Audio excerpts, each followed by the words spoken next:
Hi good morning. ನಾನು ನಿಮ್ಮ ಸೂರ್ಯ ಕೀರ್ತಿ. ಬೆಳಿಗ್ಗೆ ಎದ್ದು ಕಾಫಿ ಕುಡಿದು ಇವತ್ತು ಕಡೆ ಕಾರ್ತಿಕೆ ಆಗಿರೋದ್ರಿಂದ ಮನೆಯೆಲ್ಲ ವಾಶ್ ಮಾಡಿ ಅವ್ರನ್ನೂ ಕೆಲ್ಸಕ್ಕೆ ಕಳಿಸ್ಕೊಡೋಣ ಅಂತ ಕೆಲ್ಸಕ್ಕೆ ಕಳಿಸಿದ್ರೆ ಅವರು ಮತ್ತೆ ವಾಪಸ್ ಬಂದರು. ಏನಕ್ಕೆ ಅಂತ ಕೇಳಿದ್ರೆ ಇಲ್ಲ ಇವತ್ತು ದೇವಸ್ಥಾನಕ್ಕೆ ಹೋಗೋಣ ಅಂತ ಅಂದರು. ಸರಿ ಅಂದ್ಬಿಟ್ಟು ನಾನು ಸ್ನಾನ ಮಾಡಿಕೊಂಡು ದೇವ್ರ ಮನೇಲಿ ದೀಪ ಹಚ್ಬಿಟ್ಟು ನಾಷ್ಟ ಮಾಡಿಕೊಂಡು ಹೊರಟು. ನಮ್ಮ ಯಜಮಾನ್ರು ನನ್ನ ಫಸ್ಟ್ ಟೈಮ್ ಎತ್ಕೊಂಡು ಬೆಟ್ಟ ಹತ್ತಿದ್ದಾರೆ. ಈ ವಿಡಿಯೋ ಫುಲ್ ನೋಡಬೇಕಂದ್ರೆ ಕೆಳಗಡೆ ಯೂಟ್ಯೂಬ್ ಲಿಂಕ್ ಹಾಕಿರ್ತೀನಿ, ಹೋಗಿ ನೋಡಿ ಸಬ್ಸ್ಕ್ರೈಬ್ ಮಾಡಿ ಸಪೋರ್ಟ್ ಮಾಡಿ. Thank you.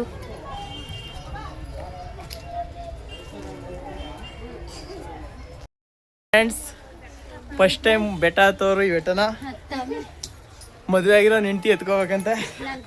ನಮ್ಮ ಪ್ರಾಣ ನನ್ನ ಕೈಲಿ ಆಗಲ್ಲ. ಈ ಬೆಟ್ಟ ನಾನು ಹತ್ತೋದೇ ಕಷ್ಟ. ನನ್ನ ಹೆಂಡತಿ ಕೂತ್ಕೊಬಿಟ್ಲು, ನಮ್ಮಮ್ಮ ಹತ್ತಾ ಇದ್ದಾಳೆ ನೋಡಿ. ನಮ್ಮಮ್ಮ ಹತ್ಕೋಗ್ತಾ ಇದ್ದಾಳೆ.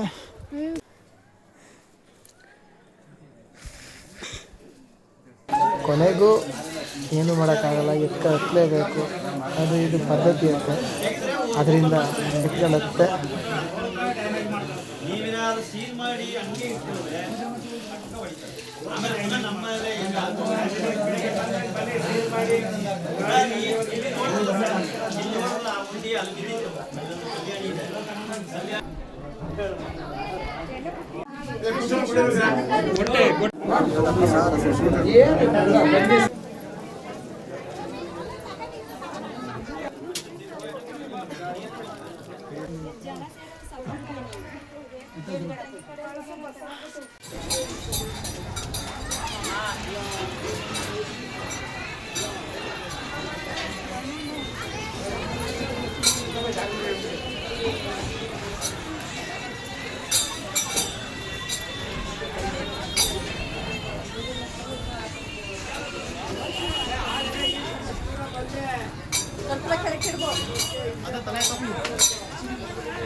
ಟೇಸ್ಟಿ